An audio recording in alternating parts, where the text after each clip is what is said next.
পান্ডা পান্ডা যে কখন আসবে সেটা আমিও জানি না মা। পান্ডার জন্য ওয়েট করতে করতে এখন বলছে পান্ডা কখন আসবে। পান্ডা পান্ডা কি তুই চিনিস বলতো? পান্ডা কাকে বলে? পান্ডা কাকে বলে বলো তো? চেনো তুমি? ও বইতে নাকি পড়েছে পান্ডা। আমরা জগন্নাথ মন্দিরে চলে এসেছি, এখানে অপেক্ষা করছি পান্ডার জন্য। আর প্রচণ্ড রোদের তাপে এই যে মাম্মার গাল দুটো লাল আপেলের মতো হয়ে গেছে।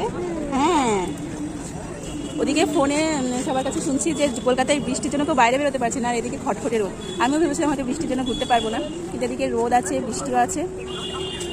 তো পান্ডা আসলেই আমরা মন্দিরে প্রবেশ করবো, তাই না মা? আর মন্দিরে কে আছে? জগন্নাথ আছে। হ্যাঁ, মাম্মাম যোগদাদাকে দেখবে, তাই না? জগন্নাথ আছে, বলরাম আছে, সুভদ্রা। জগন্নাথ, বলরাম, সুভদ্রা। বলো। ও জানতে পারে না, ও ছোট বেবি তো, তাই জানতে পারে না।